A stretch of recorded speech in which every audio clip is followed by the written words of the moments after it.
नमस्कार विद्यार्थी मित्रांनो. पशुसंवर्धन विभागांतर्गत पशुधन विकास अधिकारी त्याचबरोबर इतर जी पदे आहेत यामध्ये विविध संवर्गाची पदभरती प्रक्रिया जवळजवळ आपण पाहिलं तर 3000पेक्षा जास्त जागा 3300पेक्षा जास्त जागांसाठीची ही पदभरती प्रक्रिया ही राबवली जाणार आहे. पशुसंवर्धन विभागांतर्गत ही पदभरती जाहिरात फेब्रुवारीमध्ये येण्याची शक्यता आहे. ज्या पद्धतीने राज्य शासनानं यामध्ये घोषणा करण्यात आली आहे, हिवाळी अधिवेशनामध्ये जी घोषणा करण्यात आली होती 1,00,000पेक्षा जास्त पदभरती जी आहे राज्य शासनाच्या विविध विभागामध्ये राबवली जाणार आहे. आणि या अंतर्गत हा शासन निर्णय आहे.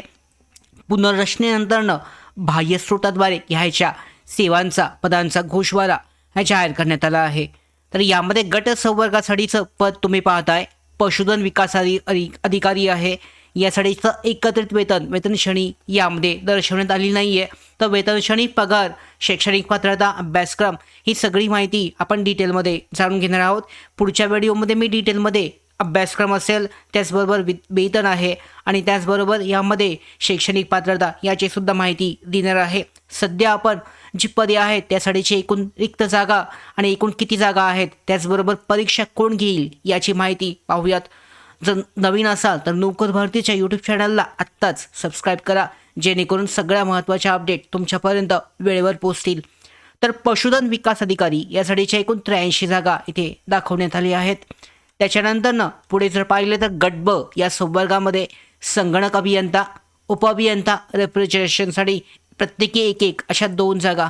तर गट ब मध्ये 83, गट ब मध्ये 2. त्याच्यानंतरनं आपल्यासाठी सगळ्यात महत्त्वाचं गट क आणि गट ड संवर्ग. तर यामध्ये वरिष्ठ लिपिकसाठीची 1 आहे, कनिष्ठ लिपिकसाठीच्या 3.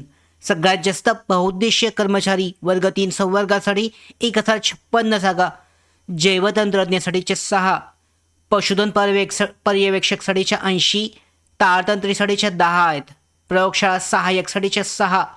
त्याचबरोबर वाहन चालक या संवर्गासाठी 126.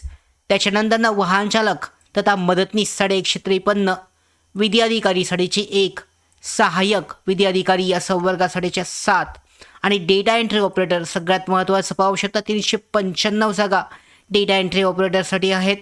त्याच्यानंतरनं प्रोग्रामर्स संगणक सॉफ्टवेअरसाठीच्या 2. त्यानंतरनं प्रोग्रामर्स संगणक हार्डवेअर अँड नेटवर्किंगसाठीच्या प्रत्येकी 1 2 जागा, कॉल एक्झिक्युटिव्हसाठीच्या 3. अशा गटक संवर्गासाठी 1859 इतक्या जागा असतील.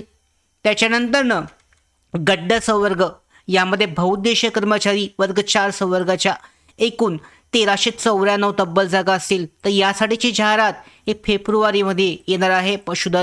पशुधन विभाग जो आहे पशुसंवर्धन विभागांतर्गत यामध्ये गट अ ते गड्ड संवर्ग सगळ्या मिळून 3330 अशा इतक्या ज्या जागा आहेत या जागांसाठीची भरती राबवली जाणार आहे.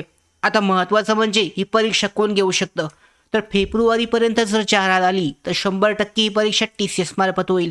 मात्र सध्या पाहू शकता एक भरती जी आहे रेशीम संचालनालयाची ही MPSCकडे घेण्यात गेलेली आहे. तर त्याच पद्धतीने पुढची जी भरती प्रक्रिया आहे यामध्ये कदाचित MPSCकडे जाऊ शकते. जर समजा जाहिरात लेट झाली, एप्रिल-मे पर्यंत गेली पशुविकास यामध्ये जर पशुसंवर्धन विभागाची, तर नक्कीच ही परीक्षा MPSC मार्फत घेतली जाऊ शकते. आणि त्यामुळे अभ्यासक्रम सध्या तरी निश्चित नाही आहे. मग जर समजा फेब्रुवारीमध्ये जर जाहिरात आली तर फेब्रुवारीमध्ये जाहिरात येणार असेल 100% तर TCS मार्फत ही परीक्षा घेतली जाईल. आणि त्यानुसार परीक्षेचा जो पॅटर्न आहे TCS मार्फत कसा आहे हा आपण डिटेलमध्ये जाणून घेणार आहोत.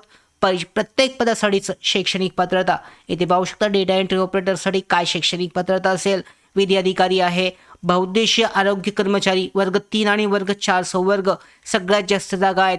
तर यासाठी 10वी पास शैक्षणिक पात्रता असेल, त्याचबरोबर त्याचा अभ्यासक्रम कसा असेल, त्याचा वेतन कसं असेल, पगार, ही सगळी माहिती आपण डिटेलमध्ये जाणून घेणार आहोत पुढच्या व्हिडिओमध्ये.